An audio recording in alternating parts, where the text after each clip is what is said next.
Welcome to Body Talks Mind Lessons with Indu.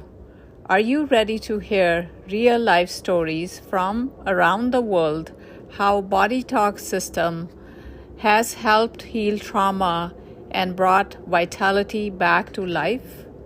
If yes, stay tuned and find out if this is what you have been waiting for. Hello, listeners. Welcome to another episode of Body Talks Mind Lessons. Now, in this episode, I'm not going to prep you with who my guest is and what to expect in this episode. We decided we're going to let it flow and see where does it take us. Similarly in life, we try to control so many things, but guess what? Life tends to happen in a very different way. So let's go along those lines, and I welcome Dale Fox to this episode. Welcome, Dale. Thank you so much. It's a great privilege to be with you. Same here. I am so excited and waiting to hear the whole story from you, Dale. Directly from you. How much time do you have? As much as you want, free flow. But we usually go around, 45 minutes to whatever it takes. But let's go off that concept wonderful. of time at the moment. So to start out with, where in the world are you located, Dale? I am in Cape Town, South Africa, so that's right at the tip of Africa. Yes, beautiful. Have you always lived there? No, I was born in Pretoria, which is in the northern part of the country, but I've spent the greater part of my adult life in this part of the world. Mm. All right. So growing up, what do you remember? What did you want to become, and where the life turns have taken you? That's a very interesting question. Actually, I studied nursing science at Witwatersrand University in Johannesburg, and then moved to Pretoria University. And when I graduated, I moved down to the Cape. So that was in 1974. And I then did my studies in operating theatre technique. And unexpectedly, I thought I was going to go to Germany to work in a surgical unit there, but I was invited to join Professor Chris Barnard's heart transplant team. And so that's what I did, quite unexpectedly. I never imagined I would be there.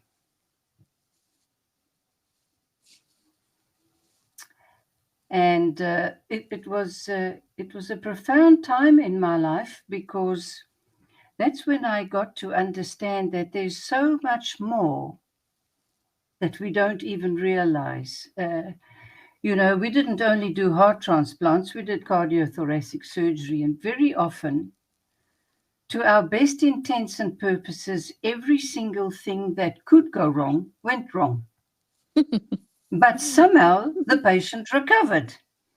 And Professor Chris Barnard would often say, well, there's another patient going home in spite of us. And that kind of got me wondering, well, what is this in spite of us all about? But in 1979, my father died of a brain tumor at the age of 59.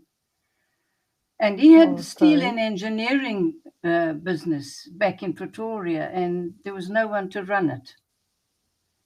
So I went home to Pretoria to take over my father's steel and engineering business. That's why I say serendipitously. I always went in a direction totally unexpected. Yeah, that is unexpected. From an operating theater to steel business. Who would think that kind of a turn? Yeah, if anyone had told me that, I would have said no chance on earth would that happen? But I spent the next 30 years in that field. I did come back to Cape Town in 1990 and I started another business in Cape Town. It was very successful. But I started to realize that I was suffering from a kind of a cognitive decline because Hmm. the steel and engineering world is so left brain, it's so linear, it's so numbers driven.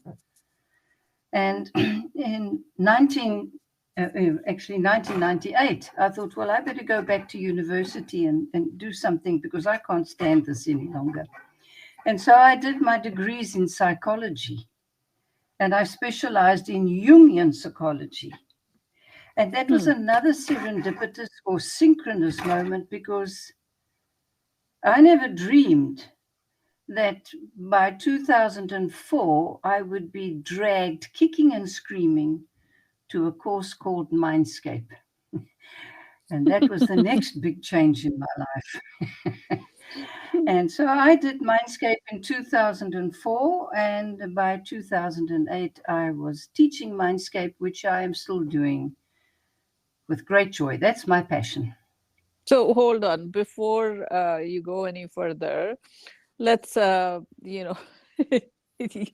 have taken me through so many turns and twists that I'm still trying to formulate my question. So what I was thinking is, you did psychology, which is now again a very different direction, right? Well, Yes. yeah, it's towards the medical side, and then suddenly this course shows up. And by the way, just to educate our listeners, you can say something more about Mindscape. But Mindscape, some people call it meditation on steroids. Some people call it, totally getting to know your alpha brain. So many descriptions that can be given to Mindscape. What is your description? My description is a lot simpler. All It's right. learn it's learn to use your whole brain so that you Yeah. can live to your best potential. It's you live it while you're walking around, driving, doing business, whatever. So it can be a meditation, but it's a way of living really connected to the universe and downloading information that you need and just living to your increasingly beautiful potential. Good way of explaining it. I like that. By the way, Mindscape is a body talk course, but you don't have to be a body talk student or practitioner to take this life science based course. That's quite correct. In fact, the irony of that as well is that initially I did certainly have body talk students come to my course, but primarily they were non-body talkers. So again, I was working from the back end of things because through Mindscape, I introduced them to body talk. So many of my students have gone on to become body talk practitioners or at least get a lot of body talk sessions, which also just helps you live a much easier life. So similarly for you, you never took a body talk session, or you did go towards the traditional body talk courses straight away. The first course you took was Mindscape. The first course I took was Mindscape, and Ah, then okay. the person who dragged me to Mindscape is today an advanced body talk instructor, Wilma Grobler. I then did. I started doing body talk courses with her, and way back in the day, with a lot of the senior lecturers who aren't around anymore. So I've done the body talk courses, yes, but I first did Mindscape. Mm, okay, that's again non-traditional. Most of the people are introduced to body talk somehow. Then they may become practitioner, and then they go on to Mindscape. All right, so you do you do things in a non-traditional way, so that makes sense.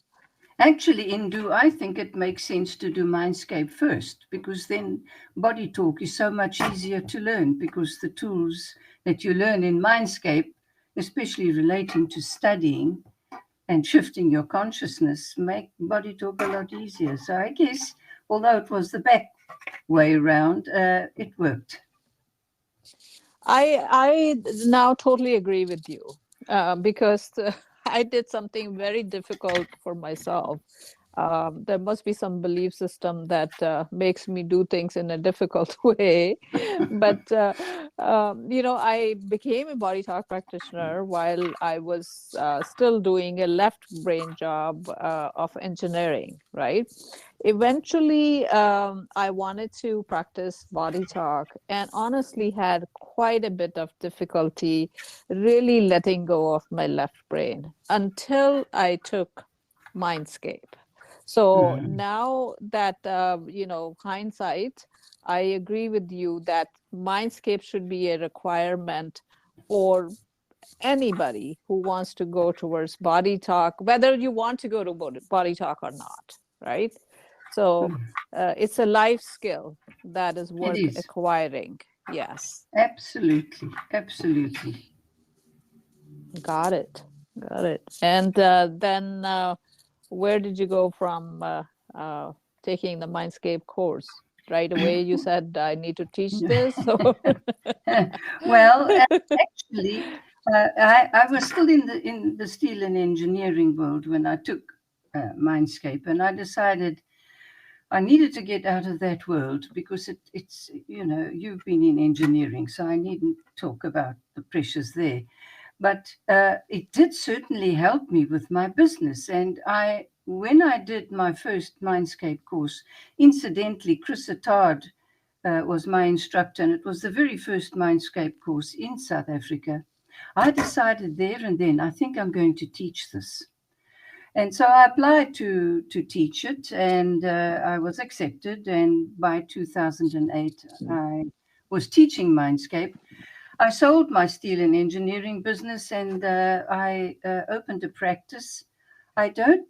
I'm not really a body talk practitioner. I do more counseling and craniosacral therapy, but I refer people to all of my body talk little chickens that practice, well, all over the world as well. So that's what I did, and I do still practice today. But my main passion is teaching. So I teach Mindscape, and I also have 3-hour mini Mindscape sessions that I do online for people all over the world. And I've developed an advanced course called Beyond Right Brain, which is really about soul alchemy.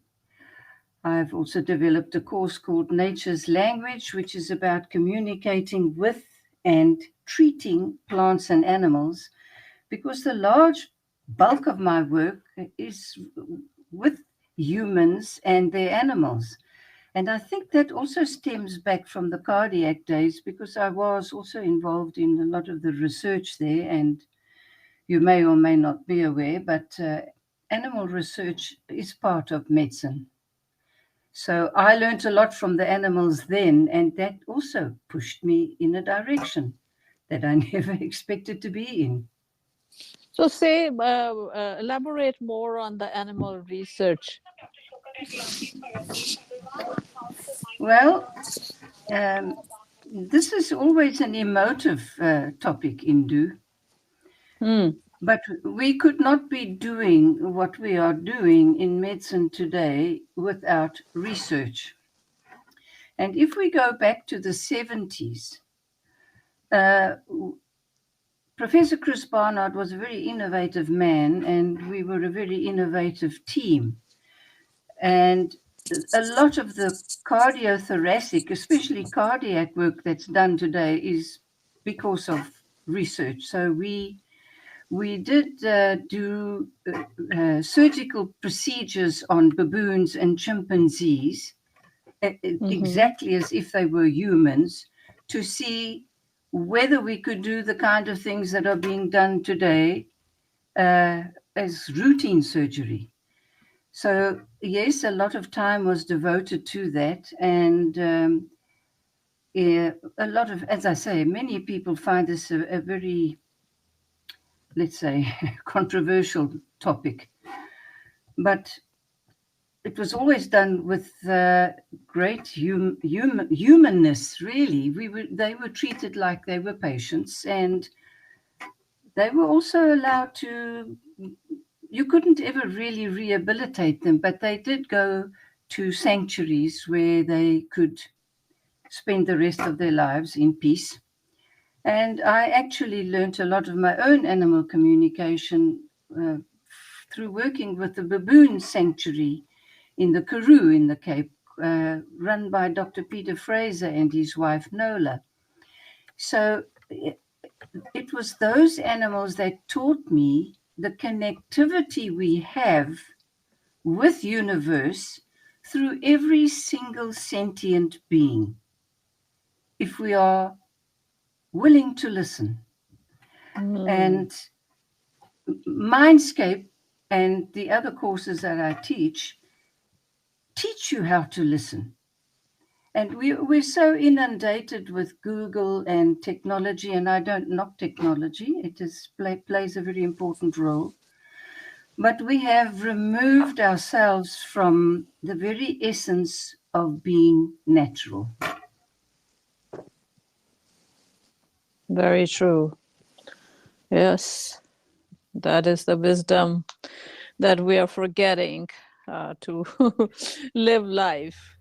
We're so much on the other side, you know, too much into the superficial side that we don't dive deep into what life is really about. And that's where a lot of the anxiety, frustration, and all the things are emanating from. Exactly. And you know, when you work with animals, especially domestic animals, they're always playing out what's going on with the humans. And when you give the humans the feedback, they say, oh my word, that's quite correct. Because in essence, it's really very easy to just download from source. So even if I think about my own practices, one of the things that I learned from Professor Chris Barnard all those years ago, and I recall it so clearly because I was assisting one of his senior surgeons who really adored Professor Barnard. It was a very tricky operation, and the patient died because sometimes these things happen. Mhm. And we had meetings afterwards to see what we could have done differently, etc., etc. It's an academic teaching hospital, and this young surgeon said to the prof that he felt devastated because he tried his best. And Prof. Barnard said to him, well, sometimes your best is not going to be good enough. Mhm. And this young surgeon was quite irate. He said, but we must succeed because we are cardiac surgeons. And Professor Barnard turned around and said to him, no, we are not.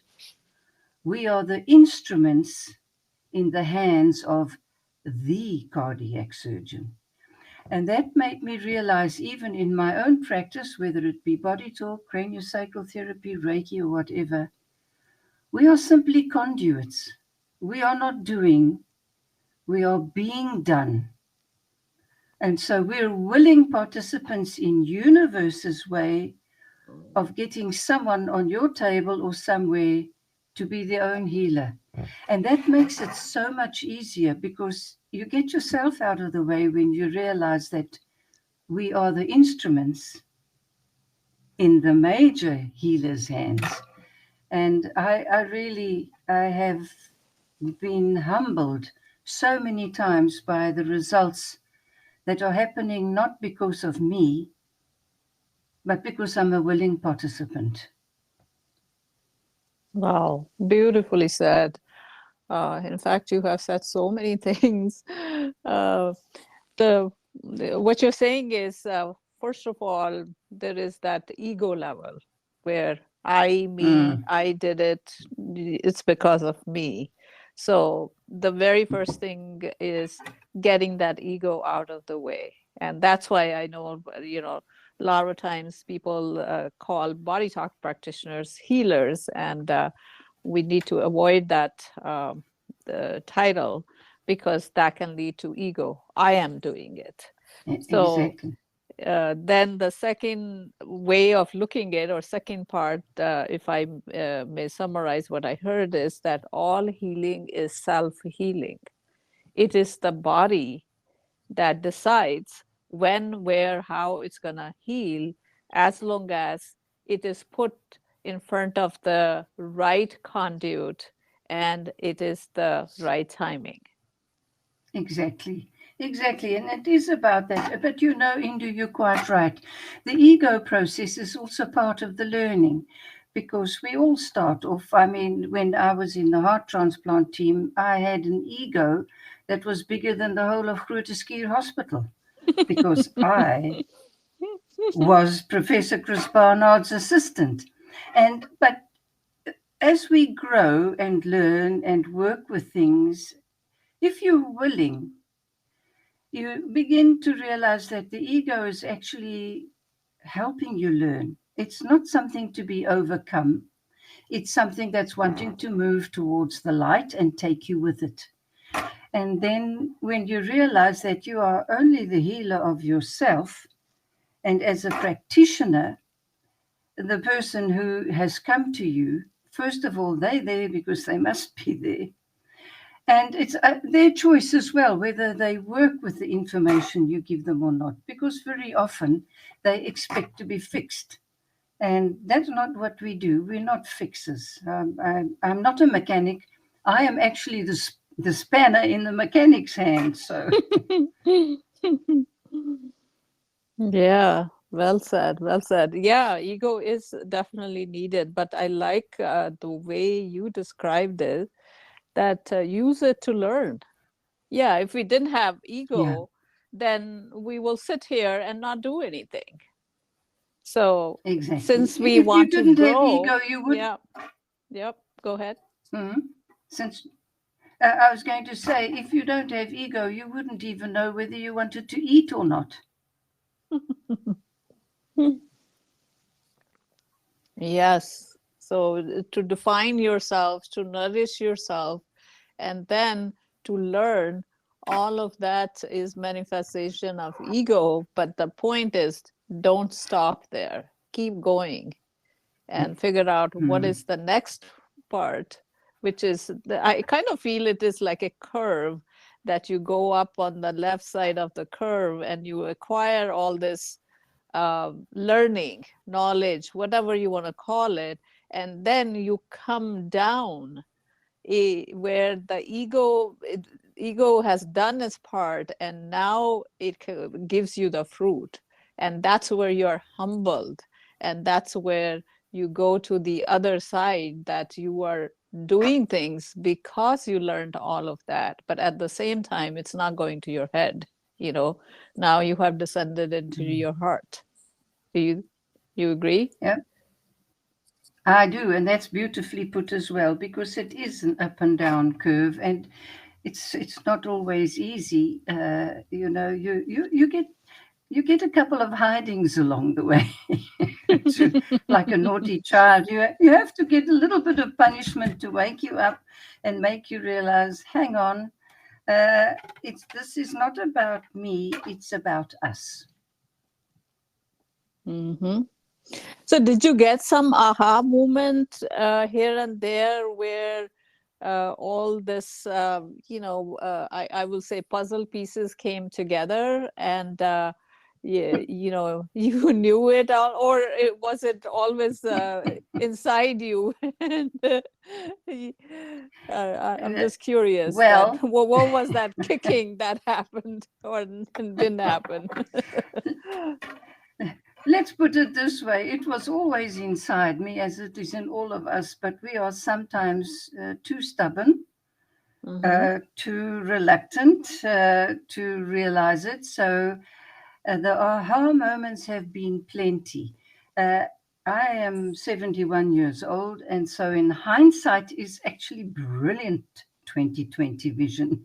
And when you look back and you start connecting the dots, you think, well, What a pity I didn't shift my ego a bit quicker then, because then the rest of that wouldn't have been so difficult. However, it had to be that way to get me or anyone else who's willing to where they are. So many aha moments, many beautiful teachers, wonderful people who, when I was certainly in the scientific world, I had a most wonderful guru who told me I would be doing everything that I'm doing now. And I thought to myself, this old gentleman is mad.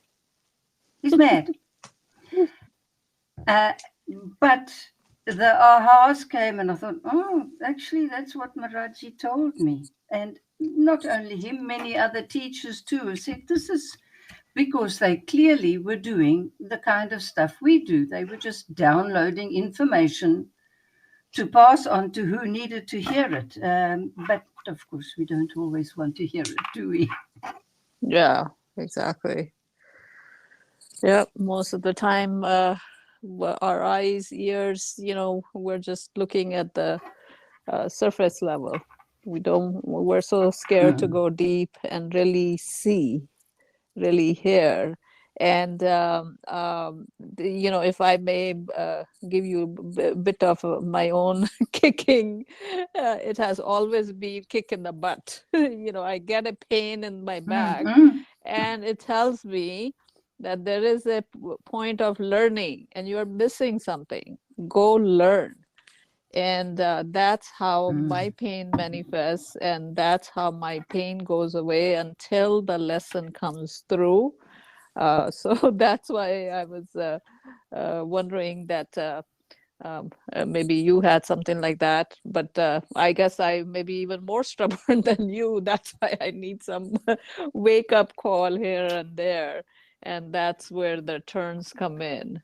But that you're right, it happens with a lot of us, that there is either some diagnosis, some pain, something else that could be a wake up call to look at life differently, but only if we're ready and we want to do something with that, right?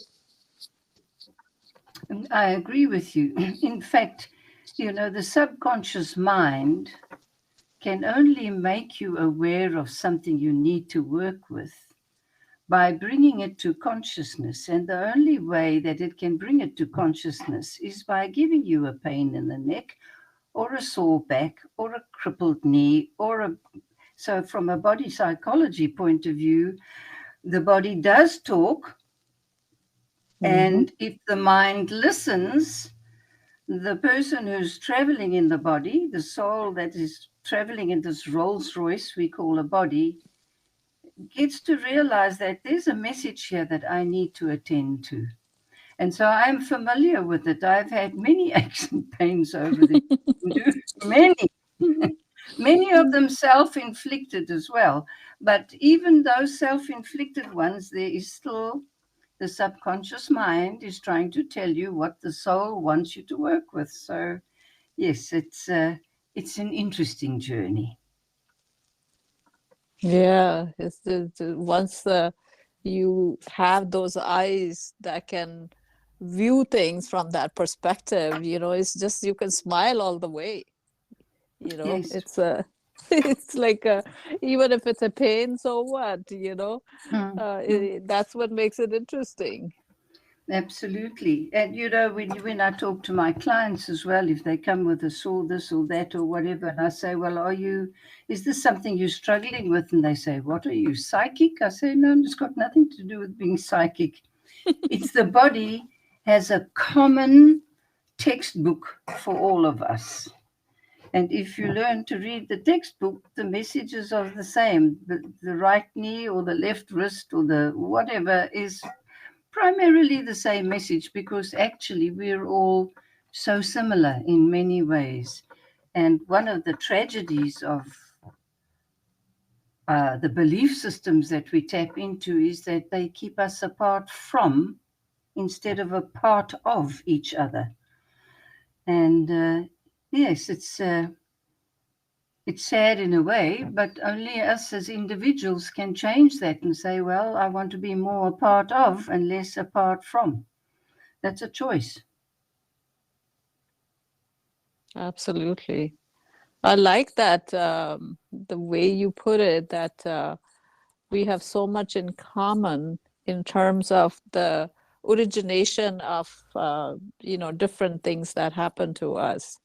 But then we put a cover on it with some life experience, some filter of belief system, and then we start looking all different. So it's just that we all have our own rose-colored glasses, and then we color our life very differently. And sometimes this is what cracks me up.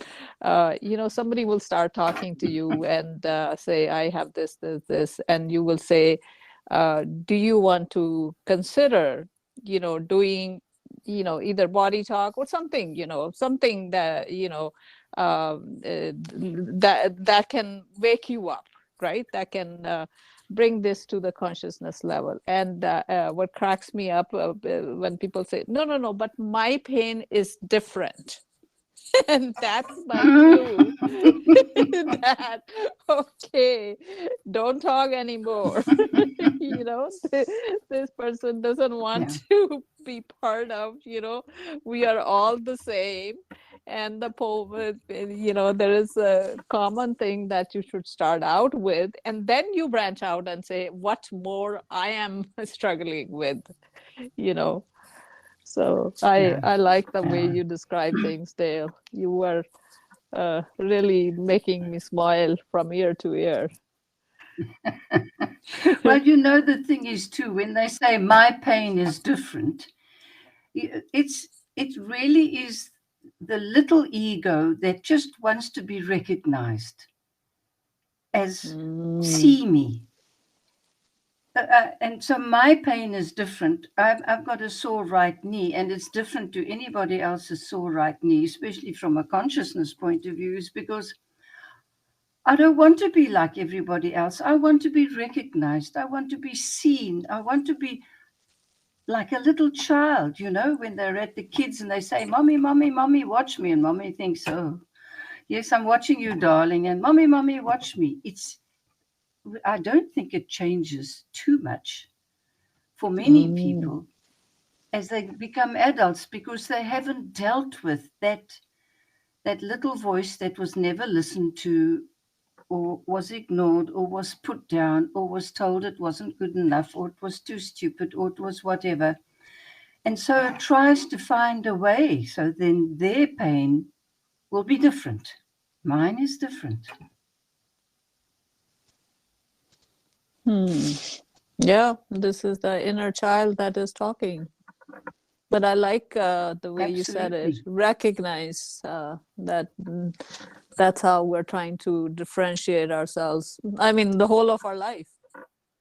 I am unique. That that's what I was told so many times. But you are Mm. unique, and and now I go back and say, really, I'm still one of the many. Uh, good Yes, explanation, though. I think we need to see ourselves as one of the many uniques because we Mhm. do all have our own personalities, our own star signs, our own astrology, our own whatever. But if you come down to the cellular level, the DNA of Homo sapiens is exactly the same. It cannot be confused with the DNA of an elephant or of a giraffe. Homo sapiens DNA is exactly the same. True, true. But our experiences are different, so Yeah, that's what is the uniqueness that is put on top of the sameness. So, exactly. And it's to the, be able to share. Sorry. shared experience, yes. Yeah, it is. That's what makes it exciting. Hmm. Now, maybe going a bit deeper into the Mindscape part. So, since you have been teaching, and that is where lots of your experiences are, what are some of the uh, I don't know, what are the changes, or what are the differences you saw in some of your students after taking the course? Did they come back and said their life was changed, or how, you have a couple of examples that stick out? Yes, absolutely. Indu, I've been very privileged to teach Mindscape and similar things since 2008. And, there'll be people, always be people who come to do a course and they're Mm-hmm. blown away and they go off on their lives. And you sometimes hear from them, sometimes you never hear from them again. But when I started teaching, I thought the students need to be supported. And that's why I introduced 3-hour mini workshops and also free 1-hour question and answer workshops, which now we can do online thanks to COVID. COVID brought us many blessings. So, with duality, there's every bit of negative, there's always a positive. Mm-hmm. And I have been very blessed that I have many students who come back time and time again. They ordered the courses again. They come to the mini mindscapes, whether they're in person or online, from all over the world. And when you hear, just watching them, knowing who sat in your class in the beginning and watching how they've used Mindscape to better themselves, first of all, because as a self development course, it's amazing. But to not only better themselves from a self development point of view, but in every aspect of their lives. I have got people who have become Olympic gold medalists because they've used Mindscape in sport. I've got people who are very good at business and have flown with business. I have got people who've written best selling books. I've got people who have even done medical breakthroughs, microbiologists who have done incredible things because they've used Mindscape as a simple technique to ask the cell they're working with, what does it need? What would it like? And because they've learned to trust what they get from the intuition, have done the most amazing work, but especially remotely working with people all over Africa, especially Kenya. I have got students in Kenya who are in the middle of the bush, especially one particular young woman by the name of Julia Frankham. She's one of the few white people who can speak the Samburu language. And Mm. between us and Mindscape, she has helped people who've been trodden by elephants. She's got no medical training, gunshot wounds, attacks, um, snake bites, really serious snake bites, and using Mindscape to download what does she need to do. And there are many others like her who have worked with animals. I have also a young woman who's a gynecologist who trained in the very remote part of Africa. And you have got no idea when you're sitting where you're sitting what the medical facilities are like in some parts of Africa. There are no instruments, or often the wrong instruments, but using Mindscape, she has done the most incredible things. She's an obstetrician, and I have a young student who is in the Netherlands working with the animal science. And the research work he's doing is boggling people's minds because he gets the animals to do what no one can imagine doing. They come to him and he communicates with them and they tell him what they need. He does it and his results are mind blowing. So there's so many stories. In fact, I've written a book Oh, called The I Real was, it Sentient was, Beings. Yeah, it was going through my mind that you should write a book, and sorry, I didn't even know that you have written one. Awesome. Yeah, it's actually with the publishers at the moment because I was nagged by my students and clients. Please tell these stories. But when I think about the many ways people can use Mindscape, there is nothing in this entire universe that you cannot use Mindscape for. All you have to do is be prepared to try, Hmm. and the answers come, and they won't always make sense. But if you work through the processes, eventually you can connect the dots, and then one gets your own aha after aha after aha. And it's so beautifully simple. And it has been the highlight of my life is traveling all around the world. Nowadays, because of COVID, we do it online, which makes it more exciting because you've got people in your Zoom classroom from all over the world, including America. Hmm. And when they come back with their stories and we continue our journeys together, I am deeply privileged and honored to do the work that clearly my soul chose to come and do. Yeah, I'm glad you are writing a book. Wow, there are so many stories that you must have, and I can feel that they are coming from your heart, and must be a lot of fun to take a class with you. Maybe one of these days I'll come back and take another Mindscape with you. Well, yeah, Uh, I must tell you, Indu, I have my coordinator in Johannesburg, Janet Cronje, has sat uh-huh. through 48 mindscapes. And I've said to her, Oh, as a coordinator, you don't need to sit through it. And she says, you must be mad. I wouldn't miss this for the world. yeah, So she I sat through agree. 48 mindscapes and she learns Whoa. every time.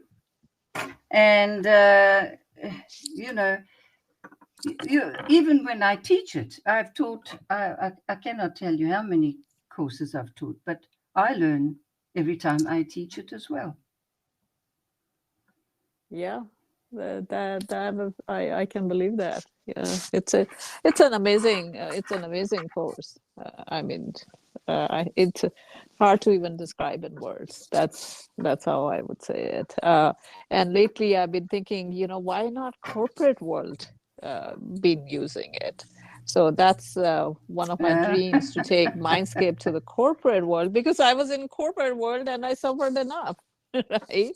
Because you are I can using half of your brain.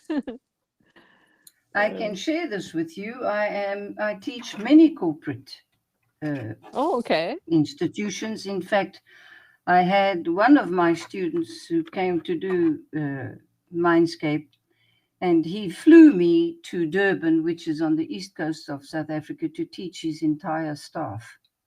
Mm-hmm.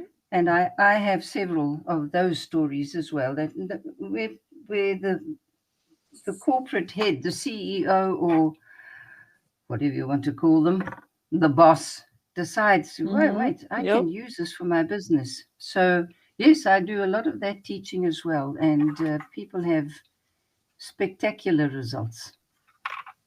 Awesome. Awesome. I didn't know that you were teaching corporate as well. Ah, good to know. Yeah, people ask me, well, Indu, I have taught under trees in the bush in Yeah. Kenya. In fact, some of my biggest classes in the world, in person classes that is, have been in Kenya, in Central Africa. Hmm. Yeah. Yeah. Okay. Uh you have definitely expanded my horizons here. I didn't know that much about Mindscape. I mean, I worked with Homera, of course, and worked with the Angela Yeah, Atkins and Andy Spencer, but didn't get a chance to yeah, delve deep into Mindscape with you. But yeah. maybe there's a reason for everything, right? Yes, Amira is one of my students, and I know and Angela for many years as well. We're part of the old school. Yeah. The, so, if you were to summarize your message to the world, actually, before we summarize, do you want to give out your contact information? Do you have a website? What is the Yes, best way? certainly. Okay, go ahead. Let's do that Uh, first. Absolutely, I do. I have a website www.dnaexpress.co.za, and the DNA stands for Distinctly Natural Alternative. My email address is dale at dnaexpress.co.za. Mhm. My cell number is +27 72 828 5227, and I am always willing to engage with whoever would like to engage with me. Nice, nice. All right. Now let's talk about what is your message to the world. Well, my message to the world is that we each get an opportunity. We have an opportunity to work with the tools that are available, to learn from tools that we sometimes do not yet know about, but if we're willing, they will find us. And that really we are absolutely amazing beings with unlimited potential, and we should not allow ourselves to be restricted by those who want to restrict us.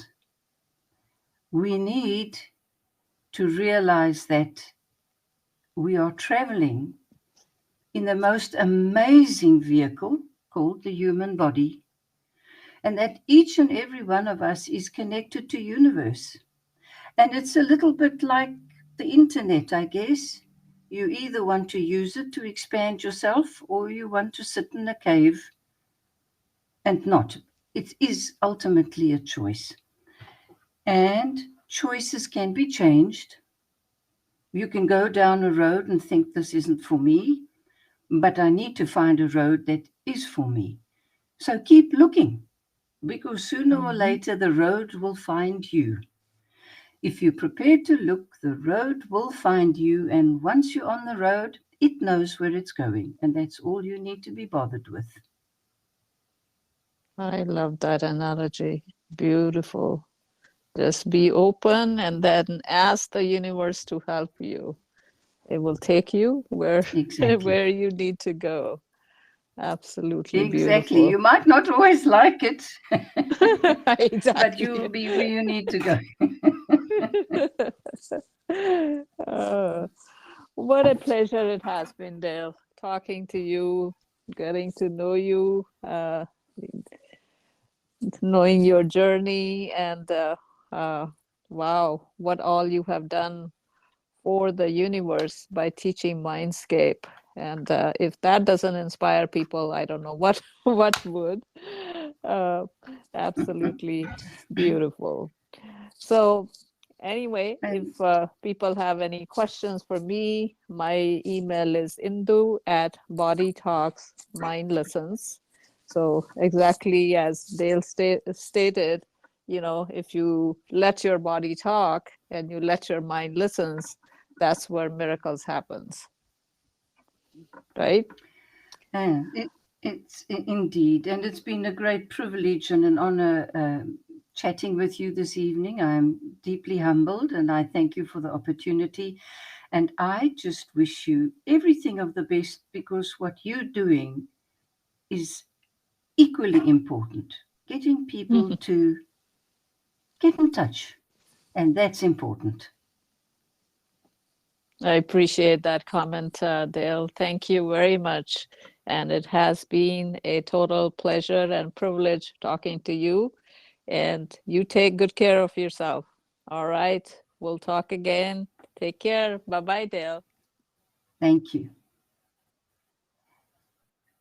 All the best. Thank you. Thank you. Good night.